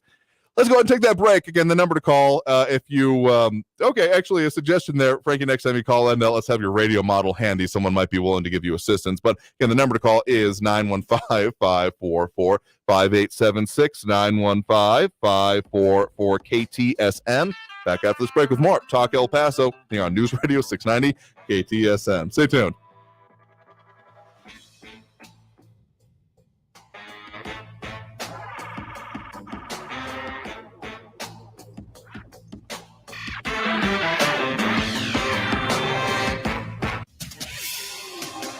El Paso's News Radio 690 KTSM. Hello, everyone. This is Robert Olgain with your KFOX 14 News Update. Southwest Airlines says it expects to return to normal operations by Friday, after slashing about 2/3 of its schedule, including canceling another 2,300 flights today. That's also impacting flights at El Paso International. But Southwest says it is struggling to recover after being overwhelmed by a winter storm that left hundreds of pilots and flight attendants stranded and out of position to operate flights. It's likely that more than 1 million passengers were affected. A century-old brick building in downtown El Paso is being torn down due to safety concerns. The building had been home to the J&J shoe warehouse. It burned down earlier this month. According to city engineers, the building was extremely vulnerable and at risk of collapsing. Crews were taking down parts of the facade yesterday. Still no cause on that December fire. This has been your KFOX 14 News Update. I'm Robert Olgain. News Radio 690. Traffic all day. I-10 westbound is slow from Airway to the Patriot, now with 9-minute delays. Montana Avenue eastbound from Trowbridge out to Zaragoza is a 10-minute delay. Watch for an injury accident reported Airway northbound at Boeing Drive, and a crash with injuries downtown Oregon Street south of Paisano at 3rd Avenue. Carrie Edwards, El Paso traffic. From the KFOX 14 Severe Weather Center, this is Chief Meteorologist Sandra Diaz. Once again, another system will swing through tonight to bring us a chance for some rain and more clouds. As we get to Friday, though, looks like an improvement will take place rain-wise, but the winds will remain breezy to windy for Friday and Saturday. Sunday into Monday, our next system moves in, giving us a much better chance for some rain on Sunday and some stronger winds by Monday. Log on to kfoxtv.com for your latest forecast. This report is sponsored by Staples Stores. Staples has everything you need to get organized this year. Right now, a 2023 line desk calendar is $3.99, and unlined desk calendar is just $4.99. In-store only. Offer ends 12/31. Make this year your year with Staples, the working and learning store. Hey Texas, did you know that individuals living with serious mental illness are more susceptible to severe COVID-19? Visit covidvaccine.texas.gov for vaccination resources to help reduce the risk and keep yourself and your fellow Texans informed and protected this holiday season. Stay healthy, Texas. Happy holidays. My podcast on iHeart has brought me together with friends both old and new. Want to know how fashion designer Michael Kors built his iconic American brand? Aren't you curious how rapper Snoop Dogg and I really became good friends? All the answers to these questions and more are on the Martha Stewart podcast. Catch up on the Martha Stewart podcast this holiday season on the iHeartRadio app or wherever you get your podcasts. For the local issues and discussion you won't get anywhere else, turn to Talk El Paso, weekdays at 4 right here on News Radio 690 KTSM, brought to you in part by the El Paso Community Foundation. Sound off on what matters to you, Monday through Friday, 4 to 6 p.m., and let's talk El Paso. Is it getting harder to find new customers? As the #1 audio company in America, we can help you grow your business at a fraction of the cost. Get started today by visiting iHeartAdvertising.com. That's iHeartAdvertising.com. This report is sponsored by iHeartAdvertising.com. I spent a lot of time in the garage, but even more time in the rain and mud. In 95, I helped tow your moving trailer. And in 09, it was sparks from me, your chains, dragging behind your truck that accidentally started a wildfire. Spark a change, not a wildfire. Visit SmokeyBear.com, brought to you by the U.S. Forest Service, your state forester, and the Ad Council. Only you can prevent wildfires. News Radio 690 KTSM. Live from the KTSM AM 690 studios, it's Talk El Paso with Andrew J. Polk. To be a part of the show, call 915-544-KTSM or follow on Facebook at facebook.com/Talk El Paso. Now here's your host, Andrew J. Polk. Thank you all so very much for joining us here for Talk El Paso, airing live on News Radio 690 KTSM. I'm your host, Andrew J. Polk. Thank you for tuning in, however you may be doing so, be it on air, online, live, streaming through the free and reliable iHeartRadio app, or joining us over on the various social media pages we're up on these days, facebook.com/Talk El Paso, the Talk El Paso channel over on YouTube, Twitter at Talk El Paso, or twitch.tv, Andrew J. Polk. Appreciate it. I mean, whatever works for you, wherever you are able to tune in, see us, add your 2 cents is the right place for you to be as we continue our mission to have live local talk radio here in the borderland. And anyone thinking that I don't believe what I'm putting out here and is threatening me with timestamps, come at me, bro, because I can back up everything I'm saying. And if you're purposefully misunderstanding what I'm talking about, that's on you. If you're mad about the way reality is, I suggest you take it up with reality, because that's the issue here. But if you want to talk about the situations affecting us here, you certainly can, well, and beyond, because, Throwdown Thursday, that's what we're doing here. So a lot of people tuning in, chiming in, do appreciate that, dropping those likes and rags, including Angel Ruedo right now. And so, but we also got those phone lines coming in. If you want to get on the line or try to squeeze in before the end of the show, 915-544-5876, 544-KTSM. Let's get to those more calls on the line there. We do have Abel over in Central with us right now. Abel, thanks for joining us. Andrew, how are you doing? Doing well. What's on your mind? I got to give you the Abel Rodriguez Talk Radio certificate. Appreciate that. You seem to be able to take a baseball bat to the side of the head and still survive. I don't think if I didn't have a thick skin, I wouldn't have made it this far in life, much less this kind of a position. So I appreciate that way, and I think the way it's intended. Well, I hope you understand that it's coming from a fellow ex-talk radio guy. So I sometimes it's fun, like just listening, and just sharing a little bit on the Facebook, but. Frankie used to call and, hearing some of the older ones, but the right wing side of it is so interesting, and one of the things that, people will probably say about me is I'm a Democrat, but I'm not any longer. I'm an independent thinker. And if a Republican comes along that and I have voted for Republicans a long time ago in the presidential campaigns. But I will say that I was really surprised so much at how much crap I got from people for helping the girls that put together the God dang it. I'm old and shorting out here. The petitions, the petitions to stop the money and the county commissioner's court from UMC Medical. The Libre Project, right? Yes, and you and me, we do our research, and we know how they're funded, and we know the history in the back and all that. But you know what?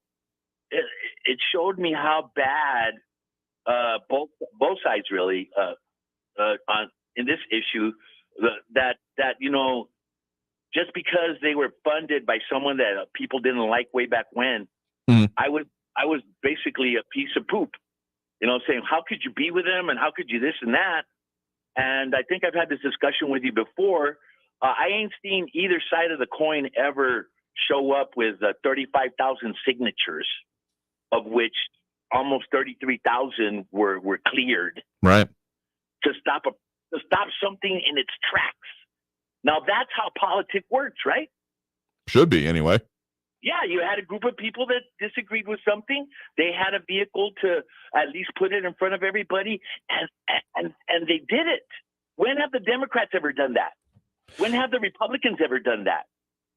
I mean, the status quo we've seen in town for a while has been apathy as a vehicle in a way here. So people getting involved with it, I mean, that's kind of, I mean, maybe not exactly the way I've wanted to see it, but at least seeing people actively doing something and taking part of it, and in such a very specific way. I mean, I do the call for voting all the time, sure, and I still encourage people to do that, but this was definitely interesting, the way to see that developed here. And whether you agreed with it or not, I think that people being involved in government is certainly a good, or at the very least, the way it's supposed to be.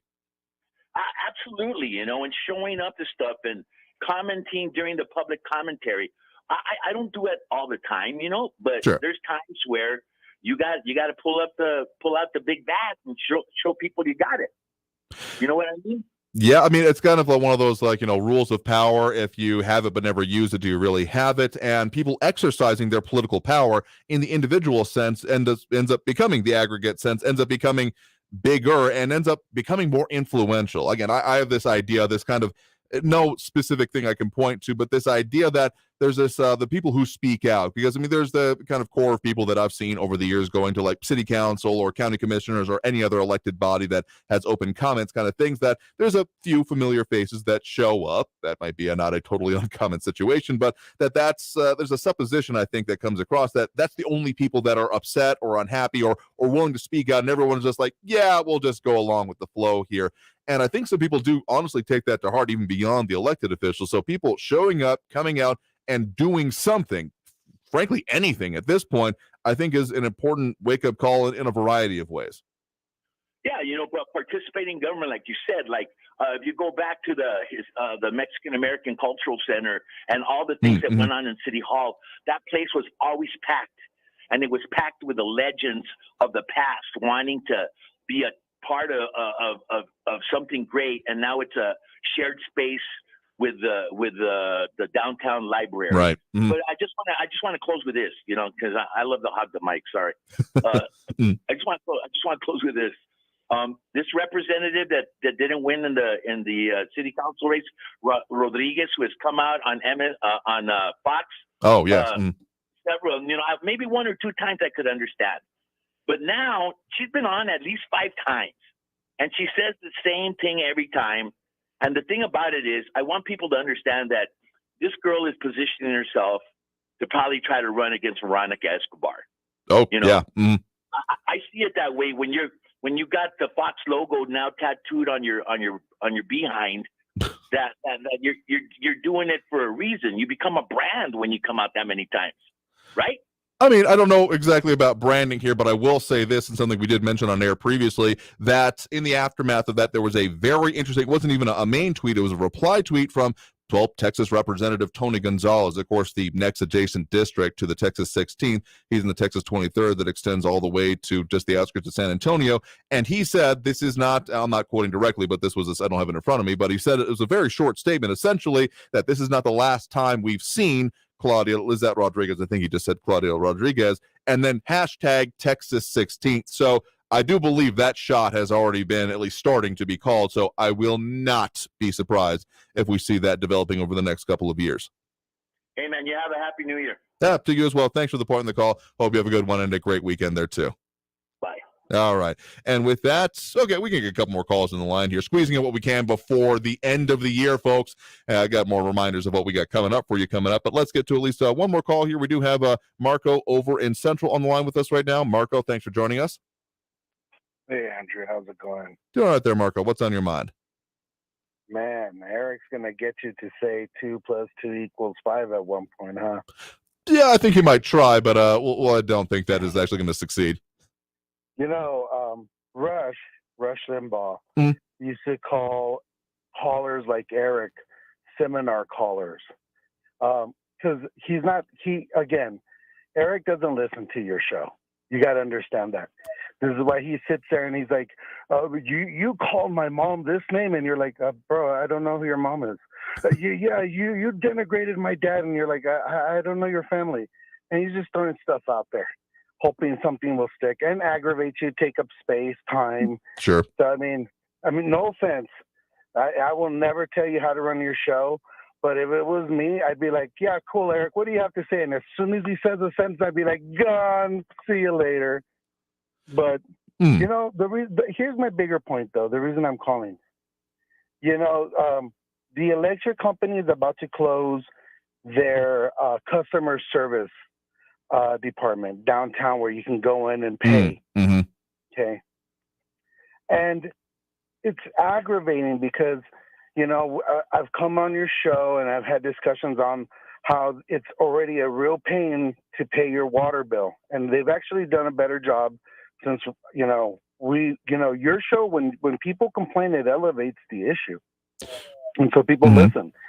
I want to congratulate you and me, by the way, because we sat there and complained that nobody was doing anything about those migrants before they did anything. And voila, what happened? All of a sudden, here goes all the stuff, and they're trying to house all these migrants. Mm-hmm.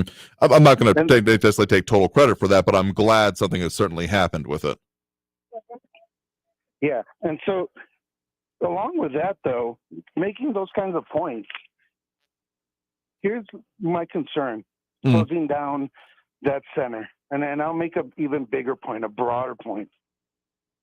When we start to allow for these companies to basically shut down, and they're trying to basically get people away from being able to make payments, interact with other human beings. All these things, they're done. I don't want to say they're done on purpose, but they definitely separate us from each other. And so with that being said, here's the thing. You have in America the most cameras, more than China, okay? There's a system out there called the mark of the beast, believe it or not. Intellectual people like to do weird things and make real powerful systems, and they named them these really crazy things. Well, that's the name of this computer. It's a quantum computer. And so they put a system in there called no trust. Oh, yes, I'm aware of that, yeah. Okay, so basically here's the premise. When you, at one point, they don't have to get you to, I know people say, oh, will you ever take the mark of the beast? You don't have to. Facial recognition in these cameras is so advanced, they'll do it for you. They already are starting to tap down on your social credit score. No trust is basically the application of saying, hey, you've done too much of one thing. It's time to start to socially cater you to something different. And so, in a way, you're in a prison. You've accepted the social credit score. At one point, they'll take away money, right? They'll wait for some major event, and then all of a sudden, here you go. Money will be worthless. You'll have to get this digital currency, and now all of a sudden, you'll either accept it or you won't accept it. But if you do accept it, this is why they almost look at you like a criminal. How can they create a program called No Trust as you accept going into these applications, and they start to literally corral you into these ideas? You say one thing, we'll deplatform you. You do another thing, we'll debank you. And even doing what we did, like, and I know you say you're very modest, but honestly, I believe in my heart the day that we came out, and I say we because this is our show. This is your show, but this is a community show. And when the day we came out and said, hey, the governors, the government in El Paso better get off their ass and start to do something for these people, they heard. They heard it loud and clear. And I've always said it in your show, and I'll leave you with this. Mm-hmm. I am a human supremacist. That might freak some people out, but understand this. I'm people first. Mm-hmm. I'm human first.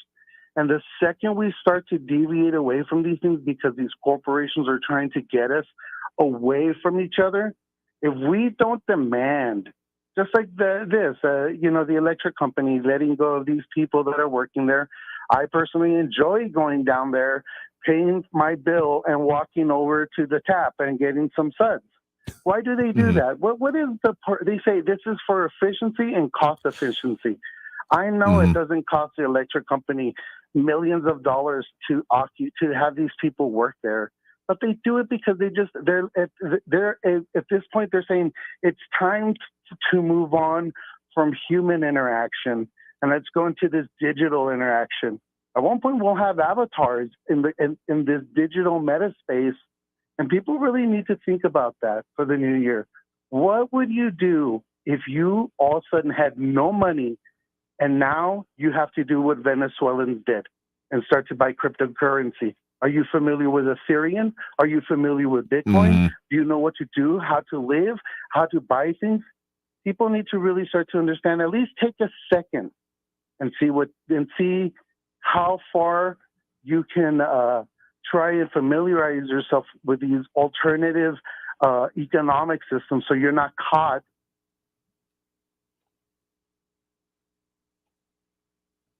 I think we lost Marco there for a second, but let me just say this, Marco, that I do think that bottom lines are maybe an inciting point here. I'm not much into looking into larger, grander narratives affecting things, but I mean, I've seen it in my own work and life, frankly, where things that were supported by humans, so to speak, have then been moved away from because a bottom line makes sense. I do think that bean counters being in charge of any enterprise often ends up being to the denigration of it, because I mean the whole phrase, it takes money to make money, or the idea that you actually have to put things out in the world to get it back. You have to bait the hook to get something back on it. And if they're looking at, well, how much can we trim off the bait there, so to speak, you start ending up being like, well, okay, don't worry about reeling in the bigger fish, the bigger payday, the bigger amount of money, the revenue.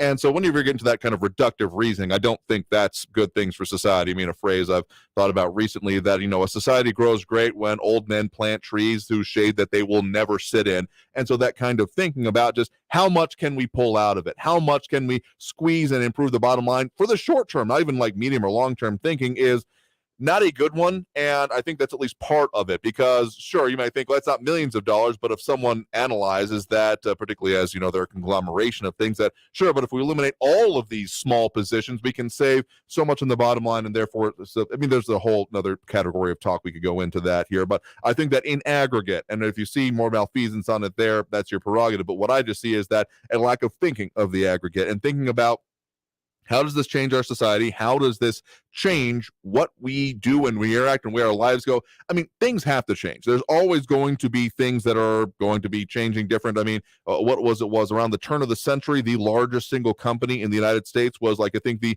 Union Leather Company that made buggy whips specifically. That was the biggest thing that they did, and they failed to change, and they were no longer the biggest company in the country as the advent of the car came along, and then we saw all those changes. So change is inevitable and is going to keep happening, but the only consistent in life is change. But I will say this, that things being done without a idea of the consequences coming with it, the law of unintended consequences that has ruled our lives for way too flippin' long, needs to be thought about, because not dealing with that can lead to, well, I mean, like if everyone had invested and just said, well, we'll go with all these cryptocurrencies and not worry anything about it, a whole lot of people, I mean, if crypto had the crash that has happened and maybe rebuilding, I don't know. I'm a hobbyist investor. Don't take my advice on this by any means, but taking things carefully and in a concerted way, I think, is very important. So whether or not it's intended or not, that's up for debate. But in the meantime, I think people do need to consider how these things come across. So I do appreciate the point in the call, and I hope you have a happy new year there. You too, Andrew. All right. Have a great one there. So with that, we got to take that last break right now. And coming out of this, we're going to try to tell you what we got coming up for you on the program and what we got coming up for you in the new year. So stay tuned. More Talk El Paso after this break here on News Radio 690 KTSM.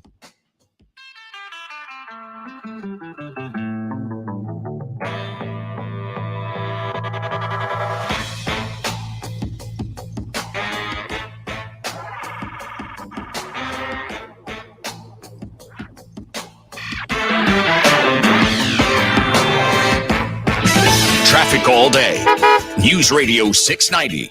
I-10 westbound at the Geronimo Drive exit, a two-vehicle crash is blocking the off-ramp and slowing traffic. It's an 8-minute delay now from Hawkins to the 54 Patriot. On Montana Avenue eastbound between Geronimo and Zaragoza, 13-minute delays. And an injury accident reported Airway northbound at Boeing Drive. Kerry Edwards, El Paso traffic. This report is sponsored by Lowe's. Save now on appliances and more at the truckload event at Lowe's. Right now, get a 15-quart Project Source storage tote for free when you buy a 66-quart storage sports totes. Shop the truckload event in-store or online today. Exclusions apply while supplies last. See Lowe's.com for details. Valid 12/29 through 1/4.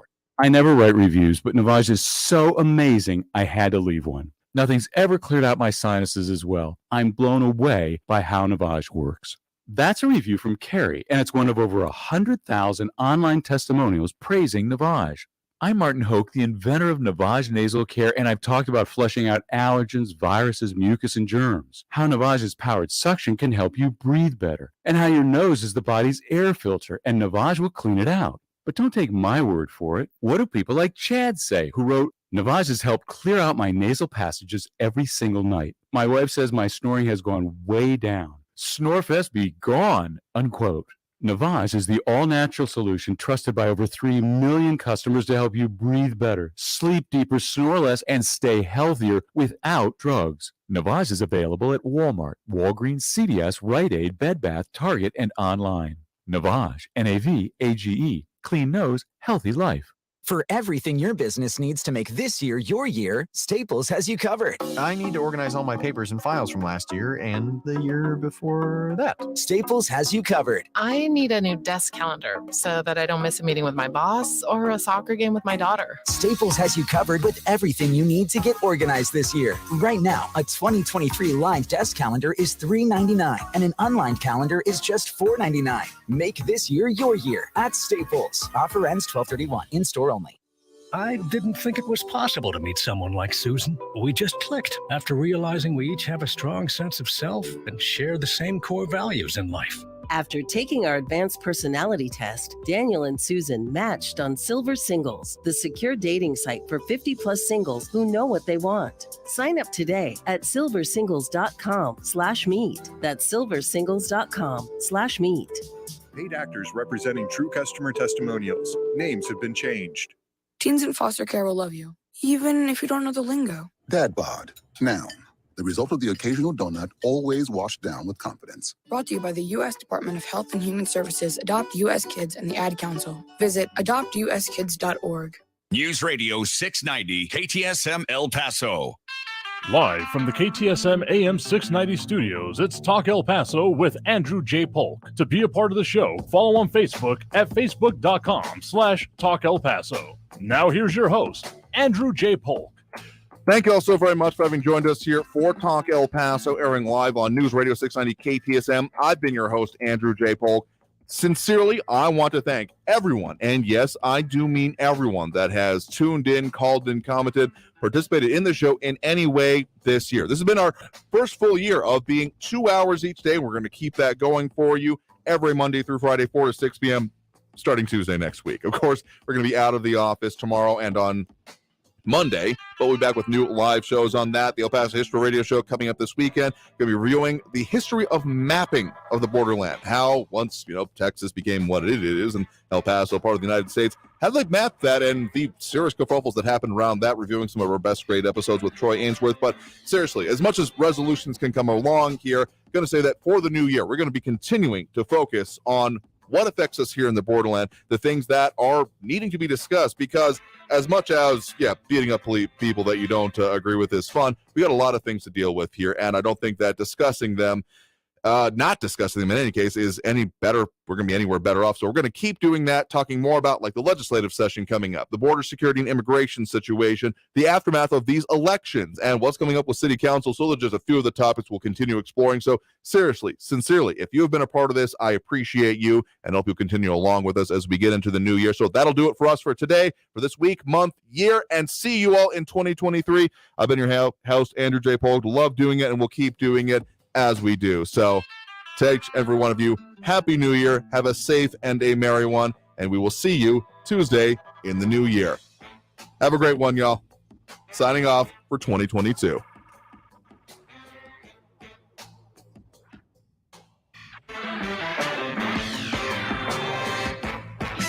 Traffic all day. News Radio 690. I-10 westbound at the Geronimo Drive exit, a two-vehicle crash is blocking the off-ramp and slowing traffic. It's an 8-minute delay now from Hawkins to the 54 Patriot. On Montana Avenue eastbound between Geronimo and Zaragoza, 13-minute delays. And an injury accident reported Airway northbound at Boeing Drive. Kerry Edwards, El Paso traffic. Portions of the following program were pre-recorded. I adopted Bento in 2010 from a shelter. A lot of people know him as Keyboard Cat. That's just one adoption story that started at a shelter. Visit theshelterpetproject.org to find a pet near you. Brought to you by Maddie's Fund, the Humane Society of the United States, and the Ad Council. Stay informed at KCSM Radio.